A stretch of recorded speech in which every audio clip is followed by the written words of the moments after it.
HPT axis का मतलब है hypothalamus pituitary thyroid axis.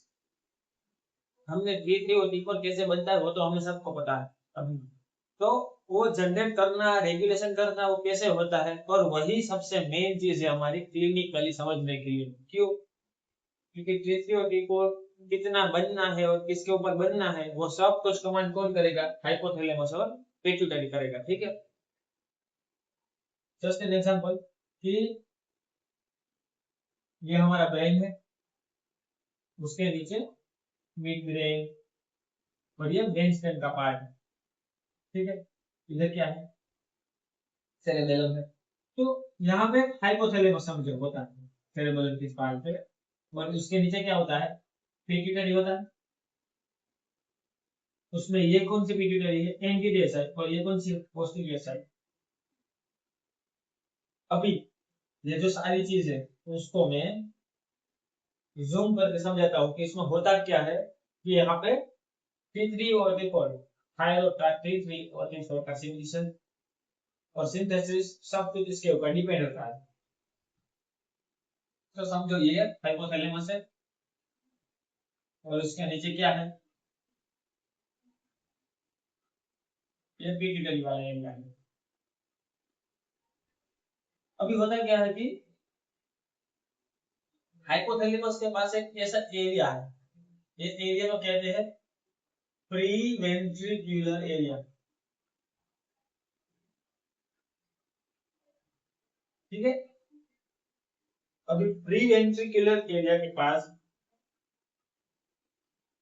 Cell होते हैं और इसके आसपास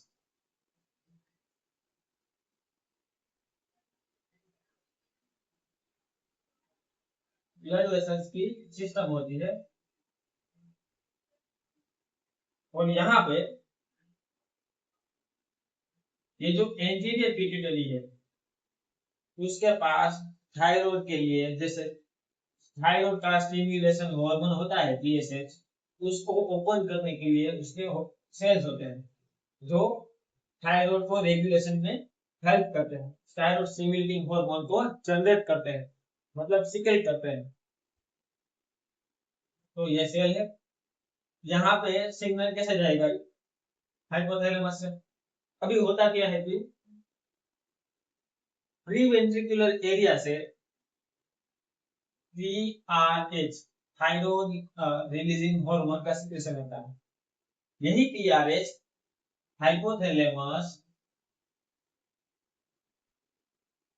हाइपोफाइजियल, ये जो सिस्टम है उसको कहते हैं hypophyseal system. Hypothalamus hypophyseal pituitary system से एंटीरियर पिट्यूटरी के सेल के पास पहुंचता है। ठीक है, तो TRH ने क्या किया? एंटीरियर पिट्यूटरी सेल्स समझो, ये एंटीरियर पिट्यूटरी का सेल, यहाँ पे रिसेप्टर होता है, उसका नाम है सर्पेंटाइन रिसेप्टर, और ये TRH का मॉलिक्यूल है। जैसे ही बाइंड होगा ये GQ रिसेप्टर मॉलिक्यूल को जनरेट करेगा, और वो फॉस्फोराइलेज नाम के कुछ मॉलिक्यूल होते हैं, IP रिसेप्टर हो गए, उन सबको जनरेट करके यहाँ पे एंडोप्लाज्मिक रेटिकुलम होगा, वहां से प्रोटीन का सिंथेसिस करवाएगा और जनरेट करेगा एक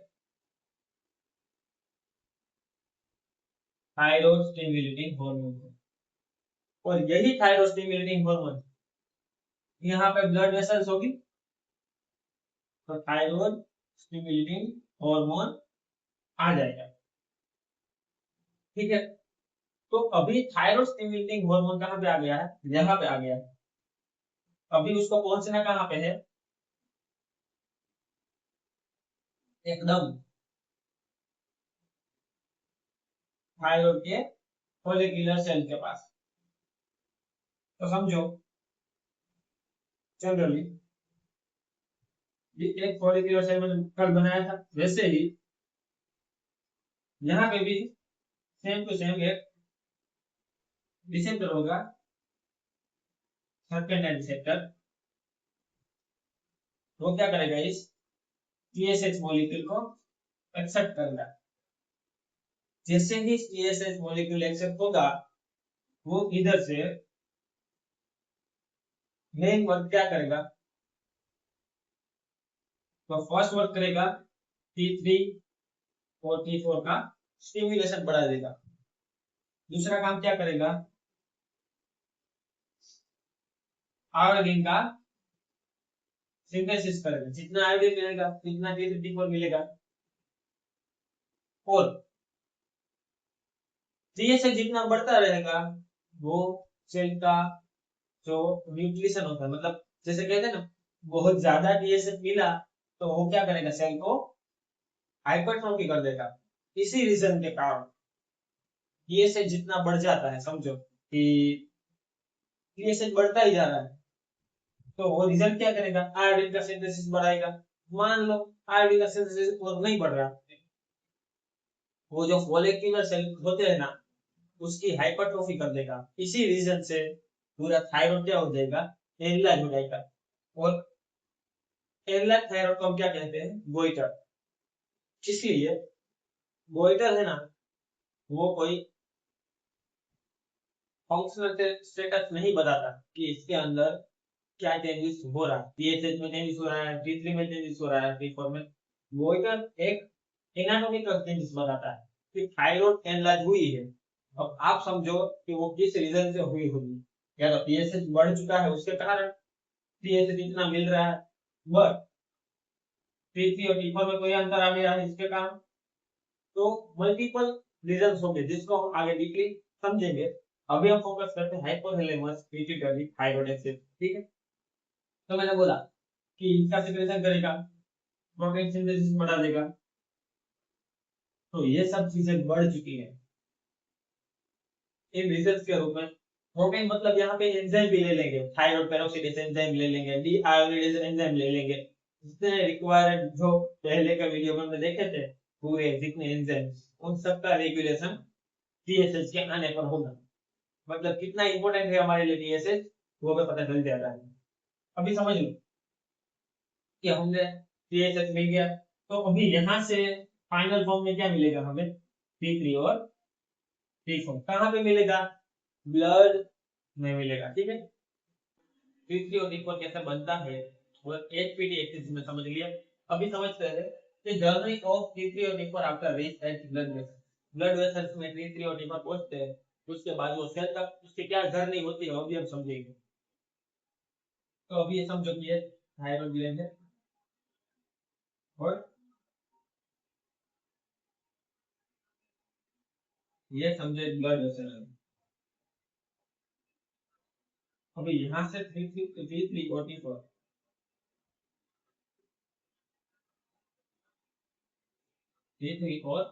T4 रिलीज हो गया। अभी एक और मेजर रोल आता है इसमें, किसका, तो क्या लीवर के सेल। ये जो लीवर है,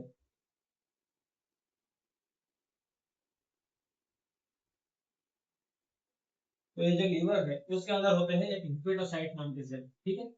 हिपेटोसाइट नाम के सेल एक प्रोटीन मॉलिक्यूल ब्लड स्ट्रीम के अंदर जनरेट करते हैं। कौन सा मॉलिक्यूल,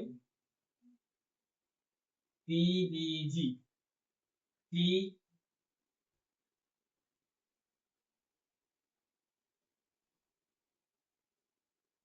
एल्ब्यूमिन, बीबी एल्ब्यूमिन। पीबीजी का मतलब है थायराइड बाइंडिंग ग्लोब्यूलिन। ग्लोब्यूलिन मतलब प्रोटीन है ग्लोब्यूलर। अभी करते क्या है समझो, ये ब्लड स्ट्रीम पूरी है समझो, तो उसके अंदर ये ग्लोब्यूलर प्रोटीन है, जिसको कहते हैं कि थायराइड बाइंडिंग ग्लोब्यूलिन। दूसरे होते हैं प्रोटीन, ये albumin, thyroid binding pre albumin protein, thyroid binding albumin protein. करते क्या होगी, T3 और T4 एक तरीके से हमारे सेल्स के लिए रेड बुल है। अगर वो फ्री में मिले सेल्स को बाहर, तो उसको पकड़ के अपना काम कर लेंगे, इसीलिए उसको प्रॉपरली रिजर्व करना जरूरी है। तो हिपेटोसाइट नाम के सेल, पीबीजी नाम का जो प्रोटीन मॉलिक्यूल है वो ब्लड स्ट्रीम के अंदर रिलीज कर रहा है। अभी होता क्या है कि इधर आएगा T3, इधर आएगा T4, T3, T4 पकड़ लेगा। जैसे ही टीबीजी T3, T4, T3, T4 को पकड़ लेगा तो वो फ्रीली एक्टिव नहीं रहेंगे। जैसे ही जो थायराइड जितने भी T3 और T4 को रिलीज करता है ना, वो सभी के सभी मोस्टली 99% इसमें पकड़े जाते हैं टीबीजी से, मतलब ज्वाइन हो जाते हैं। 1% ही होते हैं ना बॉडी के अंदर जो क्या करते हैं, फ्रीली घूमते रहते हैं। और उसमें से कल मैंने बोला था कि T4 T3 से ज्यादा प्रोड्यूस होता है, प्रोड्यूस T4 ज्यादा होता है, बट T3 T4 से ज्यादा एक्टिव है। सेल को तो T3 ही पसंद है, ऐसा क्यों है समझाऊंगा आपको आगे। बट सेल को सबसे ज्यादा क्या पसंद है, T3। क्यों?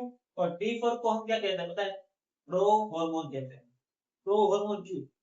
क्योंकि सेल जैसे मतलब समझो अभी एक सेल है, इधर T4 है और T3 है, तो वो T3 को आराम से ले लेगा। T3 एकदम छोटा मॉलिक्यूल है, वो आराम से चला जाएगा। बट T4 को क्या करना पड़ेगा पता है, कि T4 को T3 में कन्वर्ट होना पड़ेगा। अभी ऐसा कैसे मैं समझाता हूँ। मान लो कि ये एक बेंजीन की चेन है,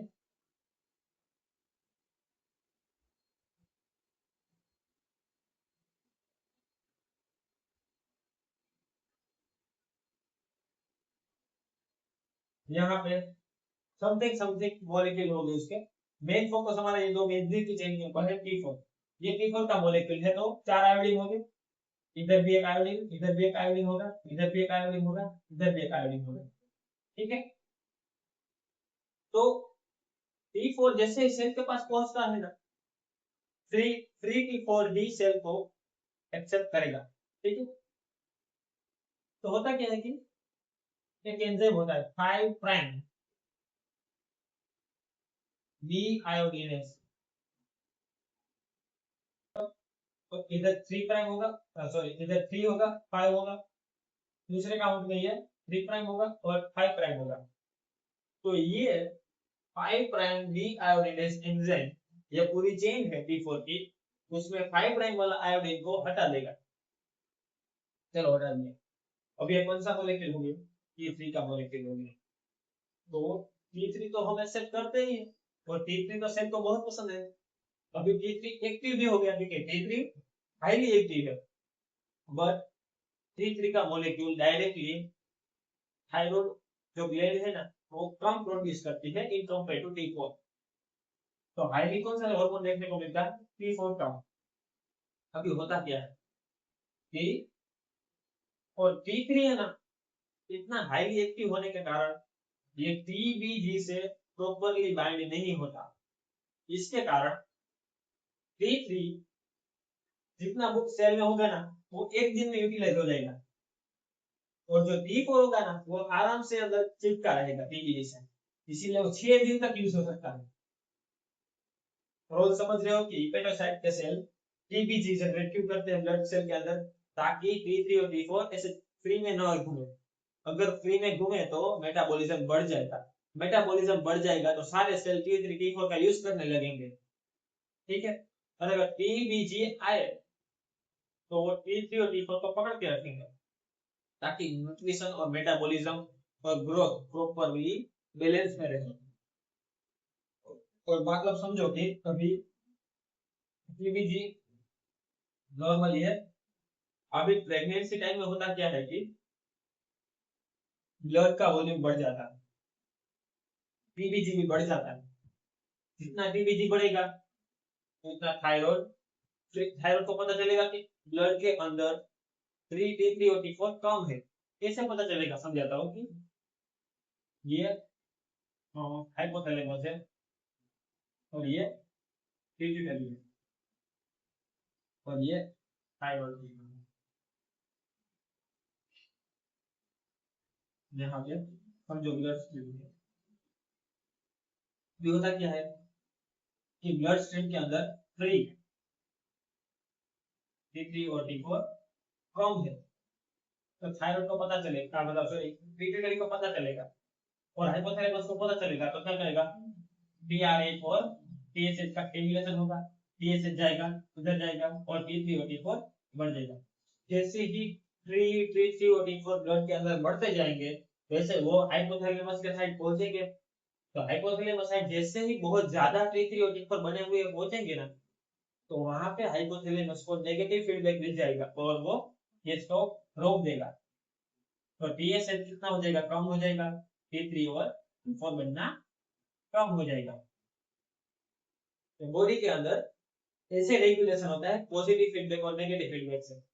T3 और T4 इधर नेगेटिव फीडबैक दे रहे हैं, अगर सेल में घूमते मतलब ब्लड सर्कुलेट होता रहा और जैसे बोला कि T3 तो बहुत नालायक है, वो जल्दी यूज हो जाएगा एक दिन के अंदर, तो इधर पहुंचा पता चला कि भाई ब्लड के अंदर T3 और T4 कम है, तो वो डायरेक्टली क्या करेंगे, thyroid releasing hormone hypothalamus generate कर देगा, TSH को जनरेट करेगा, TSH क्या करेगा, T3 और T4 को फिर बढ़ा देगा।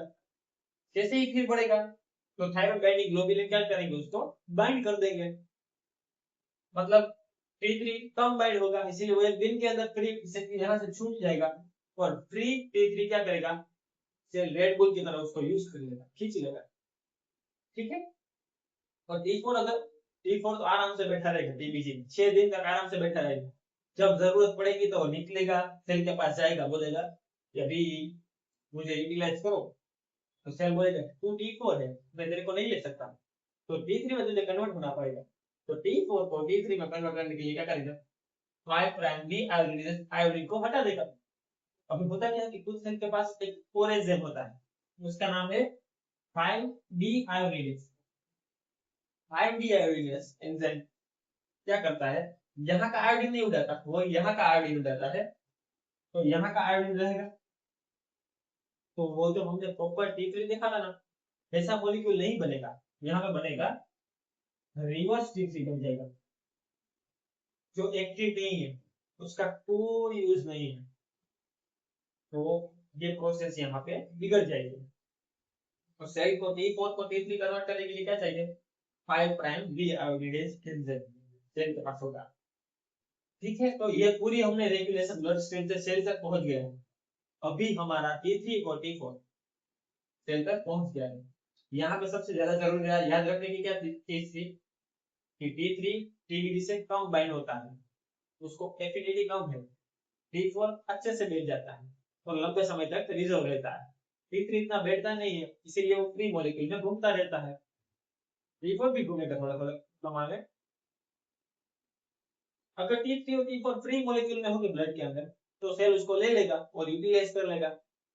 TBG बहुत जरूरी है, तो प्रेगनेंसी में उसका रोल क्या है वो भी हमने समझ लिया। अभी मान लो तो किसी को लीवर सिरोसिस है,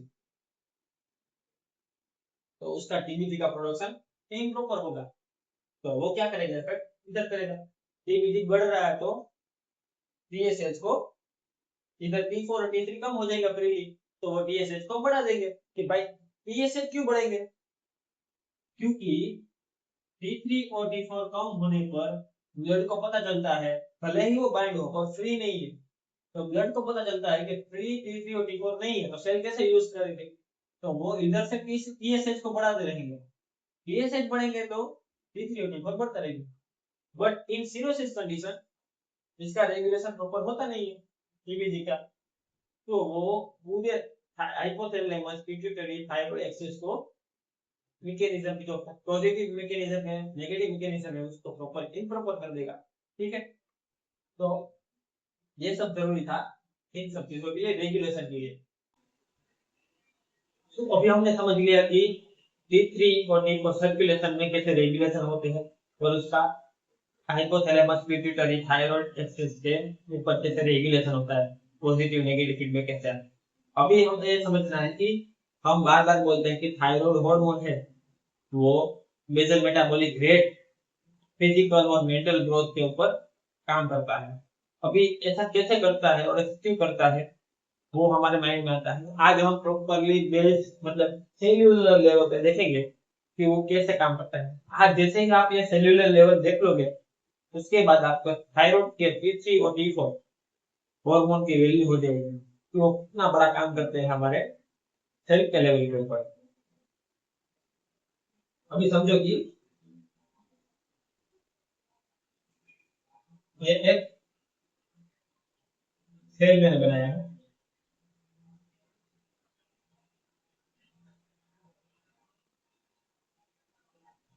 होता क्या है कि T3 का मॉलिक्यूल मैंने बोला था एकदम छोटा होता है, तो वो आराम से पास हो जाता है सेल के अंदर। सेल के पास न्यूक्लियस होगा। फिर होता क्या है कि T4 का मॉलिक्यूल है, मैंने बोला था कि वो डायरेक्टली लेगा नहीं, नहीं भाई नहीं, तेरे को नहीं लूंगा, तुझे क्या करना पड़ेगा, T3 में कन्वर्ट होना पड़ेगा। तो 5 प्राइम डी आयोनाइडेज इसको कन्वर्ट कर देगा, एक आयोडीन हटा देगा और T4 में T3 में कन्वर्ट कर लेगा। T3 को तो मोस्ट वेलकम है आने के लिए। अभी T3 है ना, न्यूक्लियस के पास पहुंचेगा। न्यूक्लियस के पास जैसे ही जाएगा ना, तो वहां पे एक रिसेप्टर होगा जिसका नाम है,